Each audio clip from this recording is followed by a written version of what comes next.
नमस्ते। आस्था ही ज्ञान चैनल में आपका स्वागत है। कलयुग में भवसागर को पार लगाने वाले दो ही है नाम, चाहे कृष्ण कहो या राम। रामदूत हनुमान जी इन दोनों के ही सेवक हैं। ये दो नहीं, असल में एक ही है। हनुमान जी को बलशालियों में सर्वश्रेष्ठ माना गया है।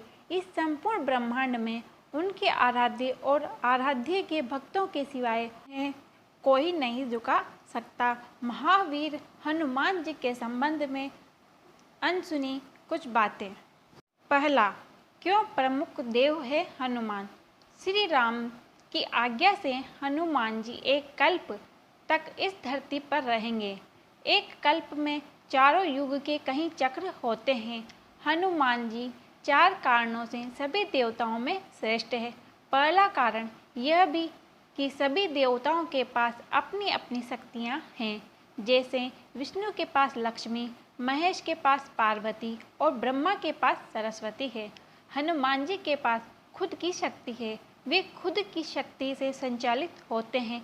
दूसरा कारण यह कि वे इतने शक्तिशाली होने के बावजूद ईश्वर के प्रति पूर्णतः समर्पित है। तीसरा यह कि वे अपने भक्तों की सहायता तुरंत ही करते हैं। और चौथा यह कि वे आज भी शरीर हैं। इस ब्रह्मांड में ईश्वर के बाद यदि कोई एक शक्ति है तो वह है हनुमान जी। महावीर विक्रम बजरंगी के समक्ष किसी भी प्रकार की मायावी शक्ति ठहर नहीं सकती। दूसरा, भक्तों को दिए दर्शन। हर युग और हर समय में उन्होंने श्री राम, श्री कृष्ण या अपने भक्तों को दर्शन दिए हैं। भीम और अर्जुन ने द्वापर युग में हनुमान जी के दर्शन किए थे। वहीं कलयुग में तुलसीदास जी, समर्थ रामदास भक्त, माधवदास, नीम करोली बाबा, राघवेंद्र स्वामी आदि कई लोगों ने उनके साक्षात दर्शन किए थे। तीसरा, गंधमादन पर्वत। कहते हैं कि हनुमान जी पर स्थित गंधमादन पर्वत पर रहते हैं और वे वहां पर रहते हैं जहां पर रामायण का पाठ होता है। जगन्नाथपुरी की रक्षार्थ वे वहां पर भी विराजमान हैं।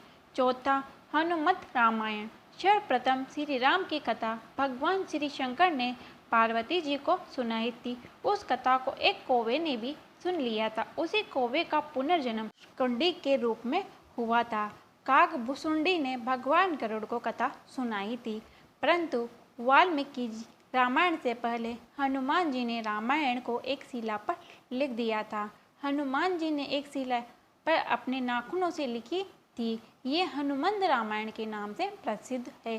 परंतु बाद में उन्होंने वाल्मीकि की निराशा को देखते हुए इसे समुद्र में फेंक दिया था।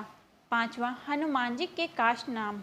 हनुमान जी के पिता सुमेरु पर्वत के राजा केसरी थे तथा उनकी माता का नाम अंजना था। इसीलिए उन्हें अंजनी पुत्र भी कहा जाता है। उन्हें वायु देवता का पुत्र भी माना जाता है, इसीलिए उनका नाम पवन पुत्र हुआ। उस काल में वायु को मारुत भी कहा जाता था। मारुत अर्थात वायु, इसीलिए उन्हें मारुति नंदन भी कहा जाता है। उन्हें शंकर सुवन भी कहा जाता है, अर्थात शंकर जी के पुत्र। इंद्र के वज्र से हनुमान जी की हड्डी टूट गई थी, इसीलिए तब से उनका नाम हनुमान हो गया। वज्र को धारण करने वाले और वज्र के समान कठोर अर्थात बलवान शरीर होने के कारण उन्हें बजरंगबली कहा जाने लगा। हनुमान जी के गुरु मातंग ऋषि के शिष्य थे हनुमान जी। हनुमान जी ने कई लोगों से शिक्षा ली थी। सूर्य और नारद के अलावा एक मान्यता अनुसार हनुमान जी के गुरु मातंग ऋषि भी थे। मातंग ऋषि शबरी के गुरु भी थे। कहते हैं कि मातंग ऋषि के आश्रम में ही हनुमान जी का जन्म हुआ था। हनुमान और राम जी का युद्ध। किंवदंती के अनुसार भगवान राम का अपने भक्त हनुमान से युद्ध भी हुआ था। गुरु विश्वामित्र के निर्देशानुसार भगवान राम को राजा ययाति को मारना था। राजा ययाति ने हनुमान से शरण मांगी। हनुमान ने राजा ययाति को वचन दे दिया। हनुमान ने किसी तरह के अस्त्र शस्त्र से लड़ने के बजाय भगवान राम का नाम जपना शुरू कर दिया। राम ने जितने भी बाण चलाए सब बेअसर रहे। विश्वामित्र हनुमान की श्रद्धा भक्ति देखकर हैरान रह गए और भगवान राम को इस धर्म संकट से मुक्ति दिलाई। माता जगदम्बा के सेवक हैं हनुमान जी। राम भक्त हनुमान जी माता जगदम्बा के सेवक भी हैं। हनुमान जी माता के आगे आगे चलते हैं और भैरव जी पीछे पीछे। माता के देश भर में जितने भी मंदिर हैं वहाँ उनके आसपास हनुमान और भैरव के मंदिर जरूर होते हैं। हनुमान की खड़ी मुद्रा में और भैरव का कटा सिर होता है। कुछ लोग उनकी यह कहानी माता वैष्णो देवी से जोड़कर देखते हैं। भगवान श्री राम और माता दुर्गा की कृपा चाहने के लिए हनुमान जी की भक्ति जरूर होती है। हनुमान जी की शरण में जाने से सभी सुख सुविधाएं प्राप्त होती है। इसके साथ ही जब हनुमान जी हमारे रक्षक हैं तो हमें किसी भी अन्य देवी देवता, बाबा, साधु, पीर, फकीर, ज्योतिष आदि की बातों में भटकने की जरूरत नहीं है। धर्म की स्थापना और रक्षा का कार्य 4 देवों के हाथों में है, दुर्गा, भैरव, हनुमान और कृष्ण। 9वां ब्रह्मा शास्त्र है हनुमान जी पर बेअसर। हनुमान जी के पास कहीं वरदानी शक्तियाँ भी थी, लेकिन फिर भी वे बगैर वरदानी शक्तियों के भी शक्तिशाली थे। ब्रह्मा देव ने हनुमान जी को 3 वरदान दिए थे, जिनमें उन पर ब्रह्मा शास्त्र बेअसर होना भी शामिल था। अशोक वाटिका में काम आया। 10वां हनुमान जी को मिला मृत्युदंड। ऐसी भी किंवदंती है कि भगवान राम जब सिंहासन पर विराजमान थे तब नारद ने हनुमान जी से विश्वामित्र को छोड़कर सभी साधुओं से मिलने के लिए कहा। हनुमान जी ने ऐसा ही किया। तब नारद मुनि विश्वामित्र के पास गए और उन्होंने उन्हें भड़काया।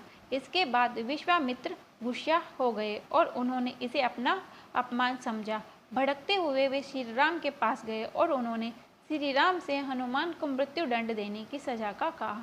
श्री राम अपने गुरु विश्वामित्र की बात कभी टालते नहीं थे। उन्होंने बहुत ही दुखी होकर हनुमान पर बाण चलाए, लेकिन हनुमान जी राम नाम का जप करते रहे और उनको कुछ नहीं हुआ।